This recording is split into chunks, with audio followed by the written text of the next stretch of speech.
Muchos piensan, cuando hablamos de incredulidad, muchos piensan en aquellos que no conocen de Dios, en aquellos que viven una vida incrédula en cuanto al Señor, y sí es correcto.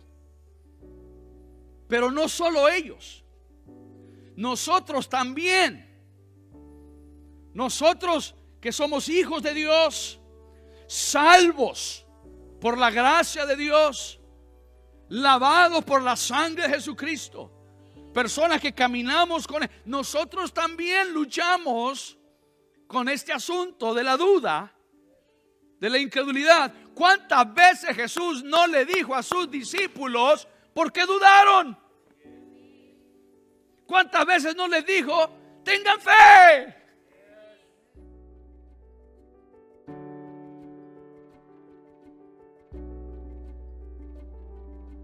Hemos estado en una serie que he titulado La visión de Dios para mi iglesia.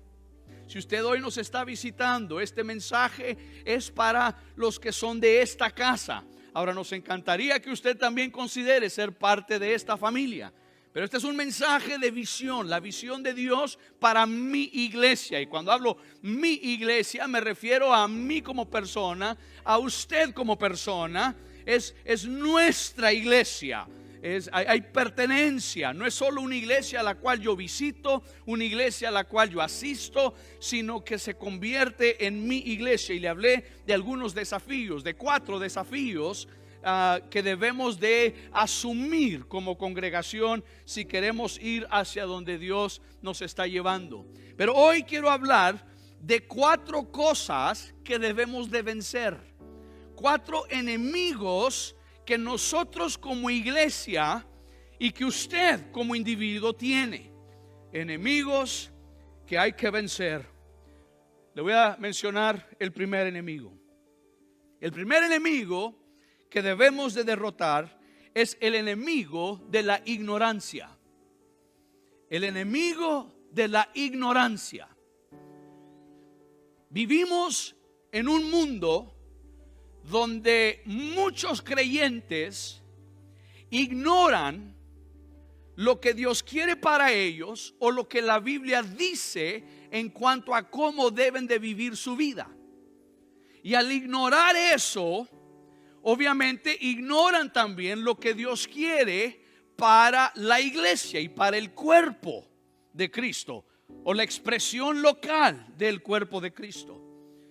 Y una de las cosas que yo anhelo, queridos hermanos, es que usted sea una persona que conoce la palabra de Dios y que conozca lo que Dios quiere para usted.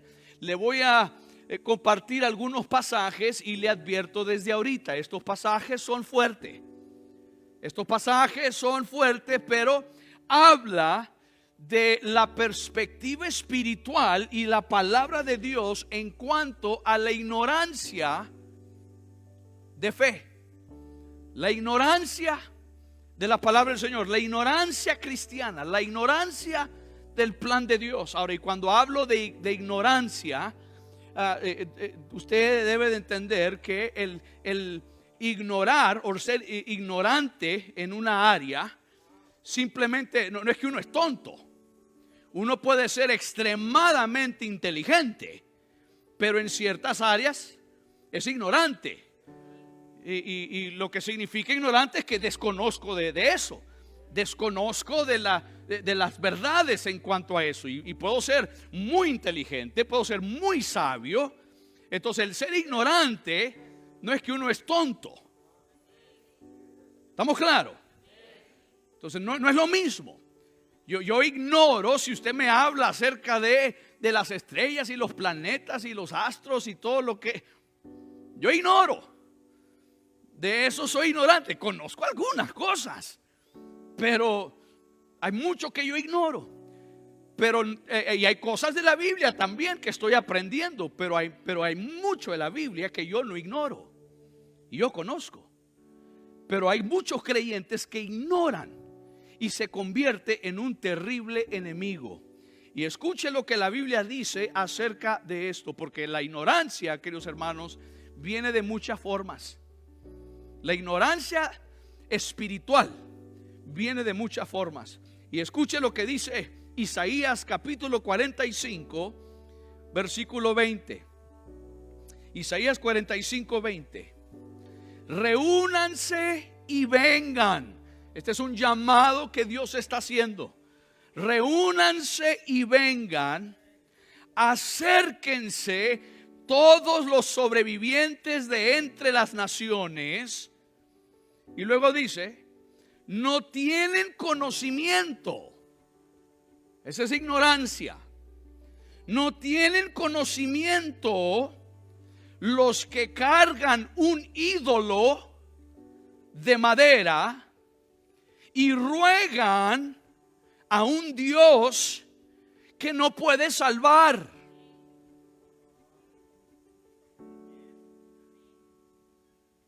El ser humano que profesa ser cristiano, pero hace esto, dice la palabra del Señor, que carga un ídolo de madera o de piedra o de yeso y le ruega a un Dios, a una imagen, a una estatua, lo que sea, que no puede salvar. La Biblia dice, ese individuo, por más inteligente que sea, por más sabio que sea, en cuanto a el aspecto espiritual y lo que Dios desea, es una persona sin conocimiento. Es sin conocimiento. Y muchas personas hacen cosas, viven su vida, especialmente en el ámbito espiritual, religioso, cristiano, porque es que así me enseñaron mis padres, o es que así yo crecí de esa manera, y no son practicantes, por decir, sino que son nominales, son creyentes nominales. Sí, es que yo soy cristiano, pero no vive una vida cristiana. Soy cristiano, pero no vive conforme a la palabra del Señor. La Biblia dice, los que hacen eso son personas sin conocimiento. Escuche lo que dice Jeremías capítulo 5, versículo 21. Solo anótelo. Jeremías 5, 21. Dice, oigan esto, pueblo insensato y sin entendimiento, tienen ojos y no ven, tienen oídos y no oyen. Esta es la persona que se le explica lo que Dios quiere, que se le habla, se le demuestra lo que es el plan de Dios, pero le hacen así. No quieren ver, no quieren escuchar. Otra vez la Biblia dice, personas que ignoran lo que Dios quiere y el mensaje de Dios para su vida, son personas que tienen la capacidad de entender, tienen la capacidad de aprender, tienen la capacidad de conocer, porque tienen ojos para ver, oídos para escuchar, pero no quieren. No quieren. Entonces dice, ellos se han convertido en insensatos y sin entendimiento. Eso es fuerte. Y eso no es solo de aquellos que no conocen al Señor. Esto se aplica a nosotros que estamos aquí también. Esto se aplica a nuestra vida, a lo que Dios dice en cuanto a nuestra familia, nuestros bienes, nuestras finanzas, nuestro tiempo, nuestras habilidades, nuestro talento, nuestro servicio al Señor, nuestro trato con el prójimo. Tiene que ver con todo eso. Le doy un pasaje más.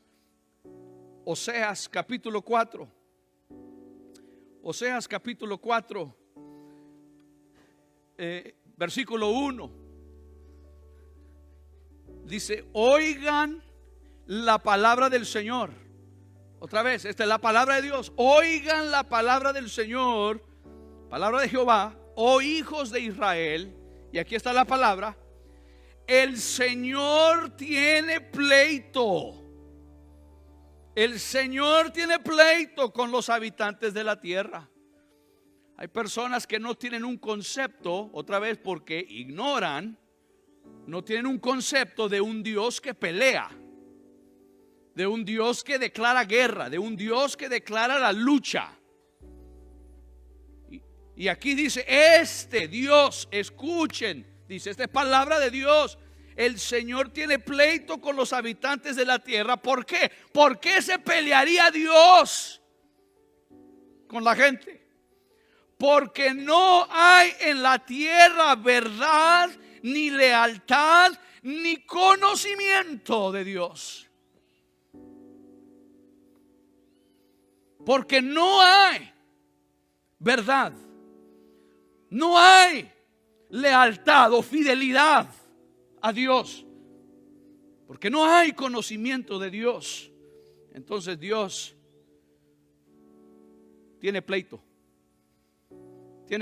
con los que rechazan la verdad, los que son infieles y los que rechazan el conocimiento de Dios. Y mira ahí mismo en Oseas 4, el versículo 6, la primera parte dice: mi pueblo es destruido porque carece de conocimiento.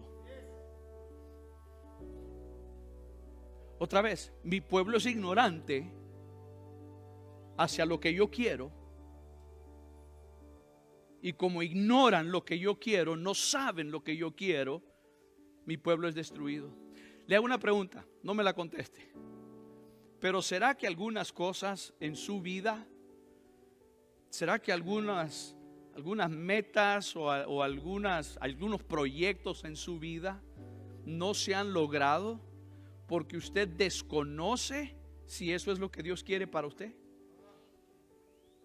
Algún emprendimiento, algún proyecto, y a usted le parece bien y a los demás le parecen bien, pero no se ha puesto a pensar. Y no estoy diciendo que cada vez que algo no funciona es que Dios no está del asunto, no estoy diciendo eso. Pero lo que le estoy diciendo es: ¿ha tomado usted el tiempo necesario para adquirir entendimiento en cuanto a si eso es lo que usted debe de hacer? Cada decisión en nuestra vida tiene que ver con eso. El ser personas conocedoras de su palabra. Solo anote esto. La ignorancia se convierte en algo muy peligroso por algunas razones. Número uno, nos hace seguir el camino equivocado. Cuando ignoramos la verdad, ignoramos lo que Dios quiere en cuanto a nosotros, seguimos camino equivocado. Si ignoramos, si Dios quiere que yo me case con esa joven o con ese muchacho, si yo ignoro lo que el Señor dice en cuanto a eso, yo puedo cometer un grave error al casarme.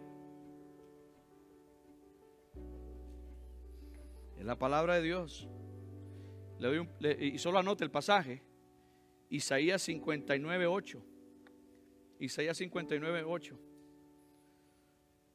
No conocen el camino de Dios, no conocen el camino de paz, no conocen el camino de justicia, no conocen el camino de la verdad y se equivocan. Entonces vamos en camino equivocado si desconocemos lo que Dios quiere.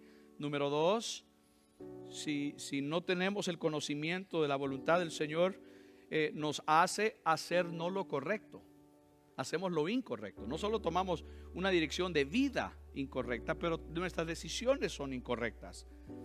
Amós capítulo 3 versículo 10, ahí está el pasaje. Amós 3:10. No saben hacer lo que es correcto, no saben tomar buenas decisiones, y entonces atesoran violencia en su vida. La tercera cosa que hace que la ignorancia sea tan peligrosa es provoca la ira de Dios. Provoca la ira de Dios. Y quiero que usted vea esto. Vaya conmigo a Zacarías capítulo 7. Mire o anótelo, Zacarías capítulo 7, versículos 11 y 12. Permítame leerle esto. Escuche cómo la ignorancia puede provocar la ira de Dios. Zacarías capítulo 7 versículo 11 pero no quisieron escuchar.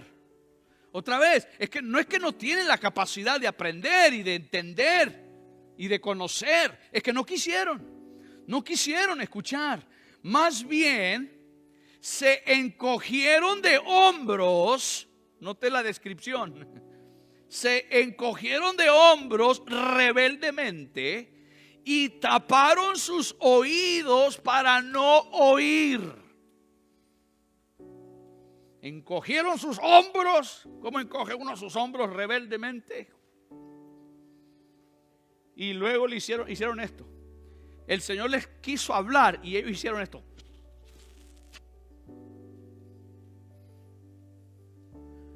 Encogieron sus hombros rebeldemente y taparon sus oídos para no oír. Mire el versículo 12.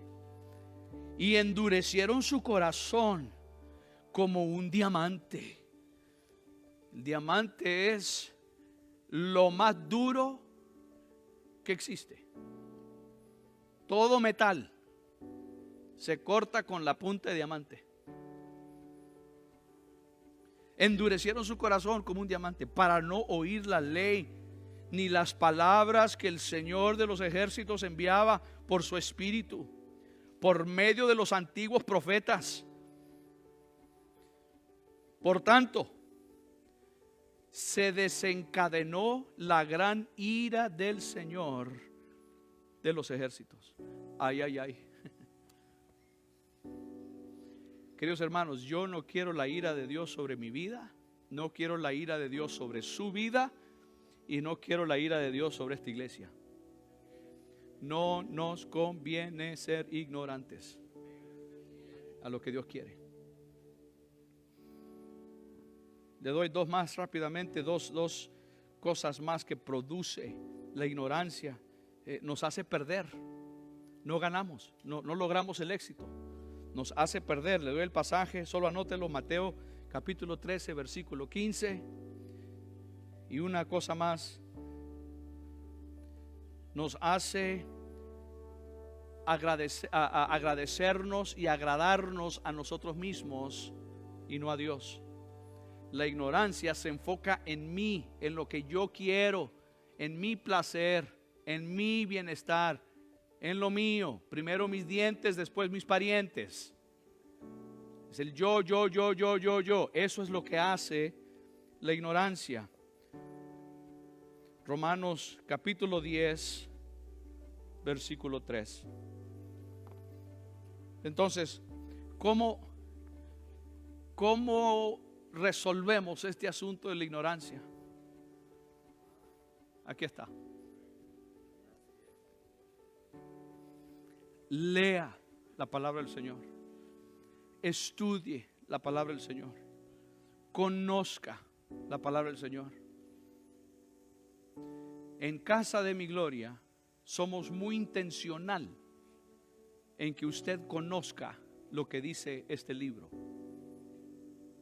No hay un libro acompañante a este libro para ayudarle a usted a entender este libro. Si usted dice, pero es que yo leo este libro y se me hace difícil entender, entonces yo le animo a que usted, cada vez que usted abre este libro para leerle, usted le pida al Espíritu Santo de Dios que le ayude a entender. Él es el revelador. Él es el que traerá luz. Y lo leímos en uno de estos pasajes. No quisieron escuchar la palabra de Dios dada por el Espíritu Santo, dice. El Espíritu Santo le va a ayudar, le va a guiar. Seamos una iglesia que sigue la palabra. Y le recuerdo, ese fue uno de los desafíos de la semana pasada. Que seamos una iglesia de la palabra. Fue el cuarto desafío del cual le hablé. Que seamos una iglesia amante de la palabra del Señor. Que conozcamos la palabra del Señor. El terrible peligro nuestro es que seamos ignorantes de lo que Dios dice en su palabra. El segundo enemigo que debemos de derrotar es el enemigo de la incredulidad. debemos de vencer al enemigo de la incredulidad. Muchos piensan, cuando hablamos de incredulidad, muchos piensan en aquellos que no conocen de Dios, en aquellos que viven una vida incrédula en cuanto al Señor, y sí es correcto. Pero no solo ellos, nosotros también. Nosotros que somos hijos de Dios, salvos por la gracia de Dios, lavados por la sangre de Jesucristo, personas que caminamos con Él, nosotros también luchamos con este asunto de la duda, de la incredulidad. ¿Cuántas veces Jesús no le dijo a sus discípulos por qué dudaron? ¿Cuántas veces no les dijo tengan fe? Y eran sus discípulos que lo miraban todos los días, que caminaban con Él, que comían con Él. Ese es un peligro de todo creyente. Y es un peligro, es un enemigo que destruirá su fe y destruirá lo que Dios quiere para su vida. Juan capítulo 8 versículo 24 dice: por esto les dije, este es Jesús hablando, Juan 8:24, por esto les dije que morirán en sus pecados, porque a menos que crean que yo soy, en sus pecados morirán. Si uno no cree que Jesús es quien dijo que es el Hijo de Dios, morirá en sus pecados. Jesucristo tiene la exclusividad. Él es el camino, la verdad y la vida. Él tiene la exclusividad. Entonces, si Él tiene la exclusividad y Él me dice que así es esa cosa, esa situación, si me dice tal tema o tal pregunta o tal duda o tal cosa, y voy a su palabra y me dice es que así es, Él tiene la verdad.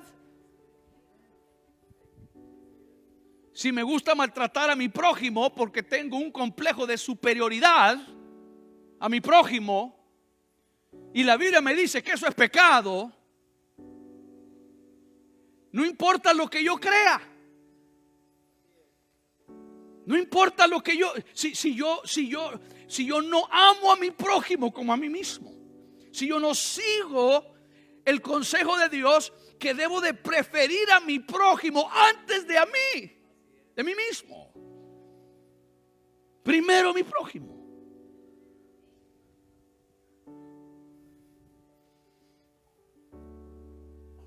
Que sea una forma de vivir. ¿Qué es lo que Dios desea? Y creerlo. No solo decir qué bonito que Dios dice que no le robemos. Qué bonito, pero es que a Dios no se le roba porque Él es Dios. Este dice que a Dios sí se le roba.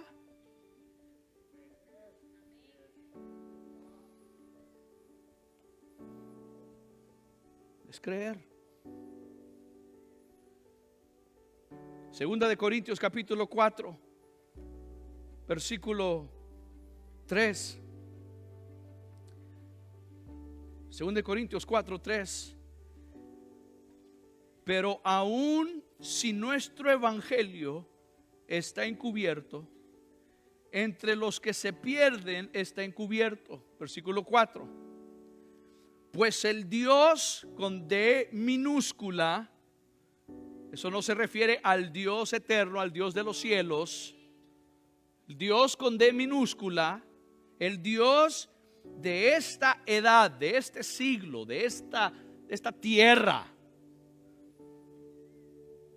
de esta edad presente, ha cegado el entendimiento de los incrédulos, de los sin fe, para que no los ilumine el resplandor del evangelio. Porque hay gente tan dura y tan incrédula Porque el enemigo los tiene cegados. Porque hay cristianos que únicamente siguen parcialmente la Biblia, porque están cegados. Dígale que tiene a su lado: yo no estoy cegado. Dígale.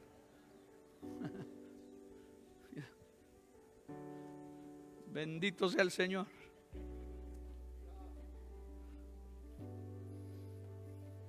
Están cegados. Hablaba con alguien en estos días y nos estaban compartiendo a mí, a Cristina, sobre una situación familiar, una situación muy difícil que estaban pasando, y me decían: es que yo no sé por qué la persona con la cual estaban ellos muy inquietos, es que yo no sé por qué no puede ver las consecuencias de sus decisiones, que no sé por qué no puede ver el daño que está creando. Es que no puedo ver, no puedo entender por qué. Y yo le dije: es que no puede ver. Uno de los terribles, de las espantosas consecuencias del pecado, es que el pecado lo ciega a uno y no ve. Y entonces uno le puede hablar y hablar y explicar y explicar y enseñar. Pero el peligro de la falta de fe, de la incredulidad, es que estamos ciegos y no vemos. Y usted no le puede decir a un ciego: ¡qué barbaridad! ¿Por qué no ves? Usted no le puede decir a un ciego: hombre, abrí los ojos y mira. No puede, está ciego. Entonces la respuesta no es que vea. El ciego espiritual, la respuesta no es que vea, la respuesta es que Dios le quite la ceguera. Y luego va a poder ver. Es ese pecado, es esa maldad. Así de terrible es su enemigo, Satanás. Terrible. El tercer enemigo a derrotar. El tercer enemigo es el enemigo de la apatía. Apatía espiritual. La apatía. Y usted dice: a ver, ¿cómo es eso, pastor? ¿Cuál es la apatía? ¿Qué significa apatía? ¿Cómo que apatía? Bueno, se lo voy a ilustrar de esta manera. Una esposa le preguntó una vez a su esposo y le dijo: mi amor, ¿crees que los problemas del mundo son causados por la ignorancia espiritual o apatía espiritual?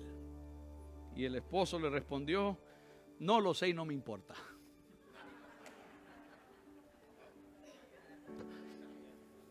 Ajá. Por eso. Apatía. La apatía es: no me importa.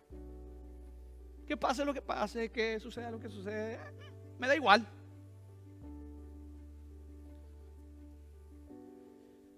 Cuando nosotros hacemos eso, ese enemigo de la apatía espiritual, que si otros van a, que si hay que hacer ayuno y oración, que otros lo hagan. Que si otros van a salir a evangelizar y a compartir su fe, que otros lo hagan. Que si tenemos que integrarnos y servir al Señor, que otros lo hagan. Yo estoy bien, gracias. Esa apatía se convierte en un veneno en la vida del creyente. Y yo le leí este pasaje la semana pasada y se lo menciono otra vez. Mire la apatía de la iglesia que el ángel del Señor le habla en Apocalipsis, la iglesia de Laodicea. Y este es Jesús que le dice esto. Apocalipsis capítulo 3, versículos 15 y 16. Dice: yo conozco tus obras.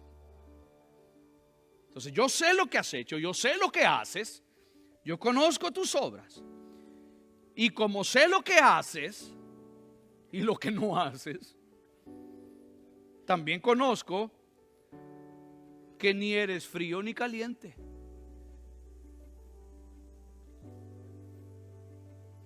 Ojalá fueras frío o caliente. Si vas a ser incrédulo, sé incrédulo de lleno. Pero si vas a ser creyente, no andes metiendo los dedos en el agua.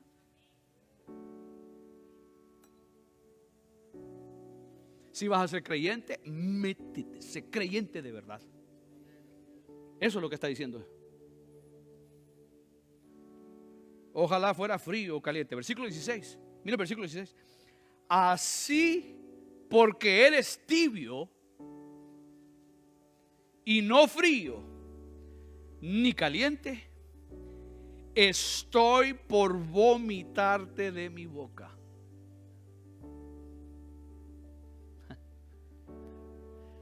Esto es fuerte.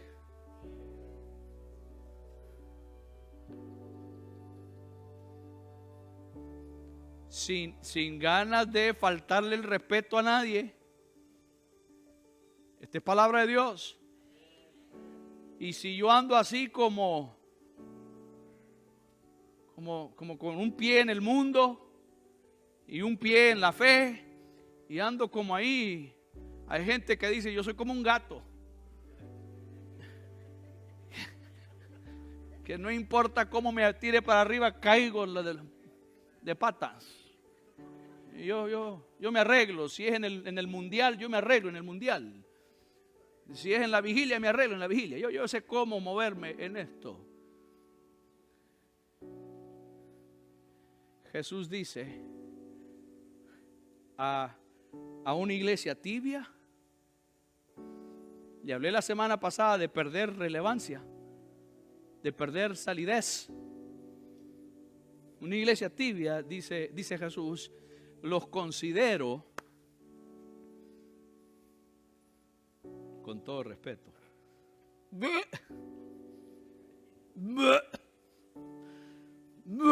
así hacen mis hijas cuando y Lucas también aprendió de ellas. Le dan algo que no le gusta. Es la señal que no, en vez de decir no me gusta, gracias. Y yo me pongo a pensar, ¿será que Dios hace eso? ¿Será que Dios me ve a mí y dice,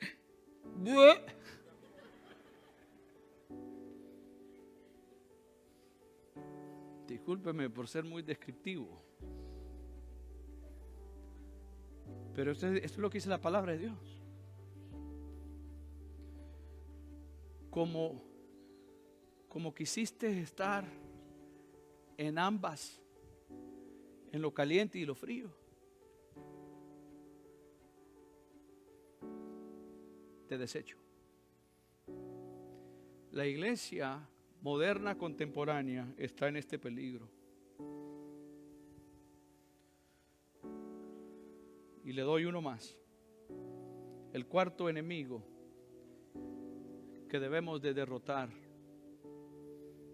es el enemigo del pecado. El pecado. Este es un enemigo obvio.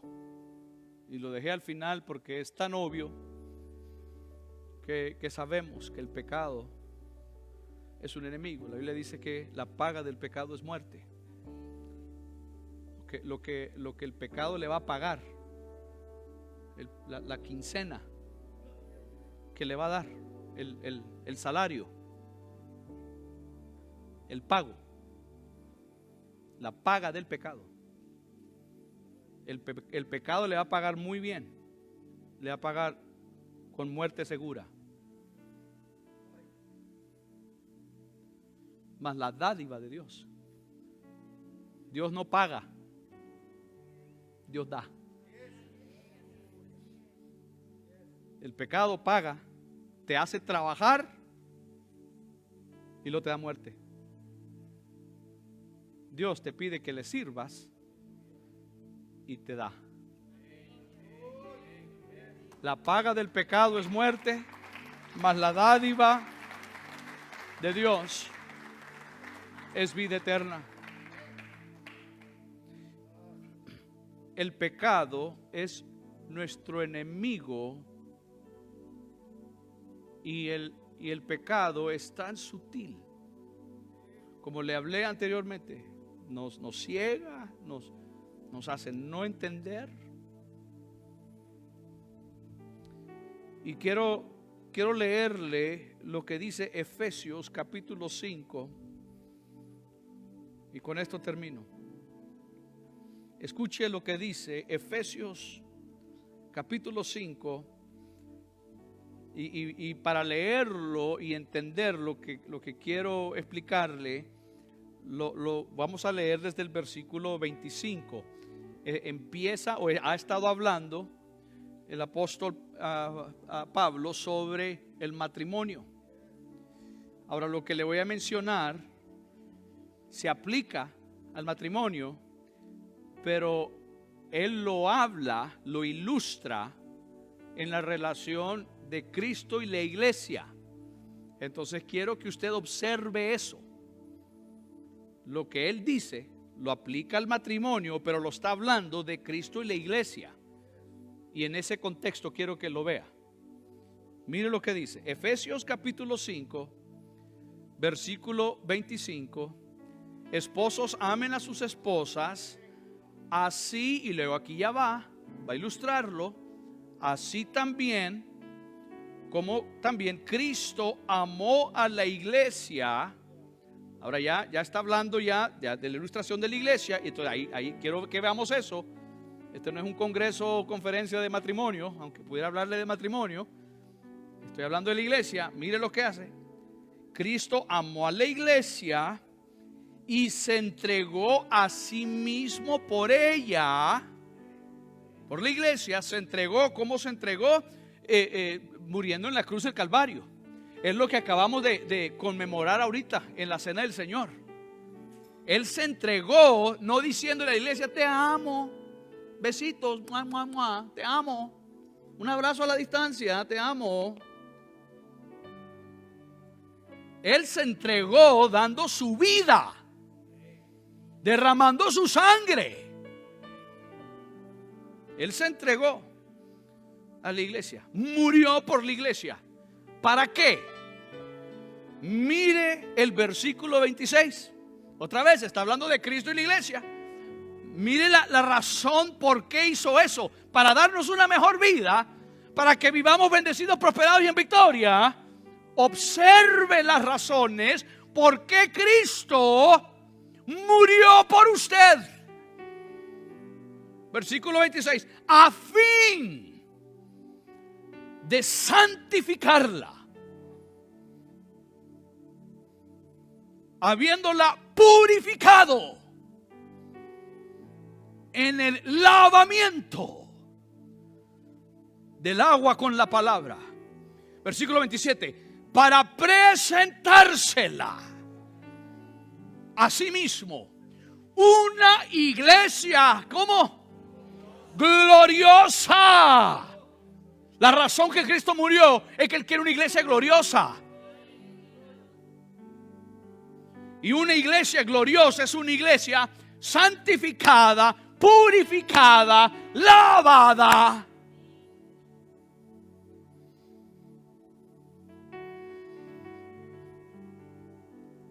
Una iglesia gloriosa que no tenga mancha, ni arruga, ni cosa semejante, sino que sea santa y sin falta. ¿Cómo debe de ser casa de mi gloria? Gloriosa, sin mancha, sin arruga, sin cosa semejante, sino que sea santa y sin falta. Eso ya no se habla hoy, de eso ya no se predica hoy en las iglesias. Más bien se le enseña a la gente que como todos somos fallados, ahí viva usted con su falla, tolere su falla.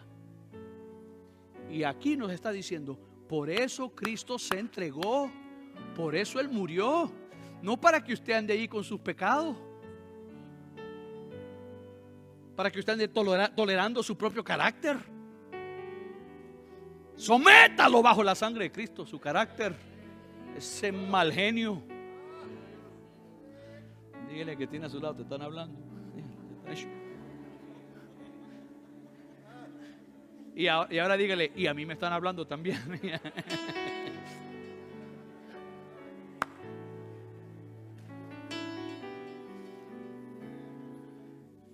Estos enemigos nos destruirán si no los vencemos. Hay que vencerlos. Vamos a vencerlos en el nombre de Jesús. Póngase sobre sus pies.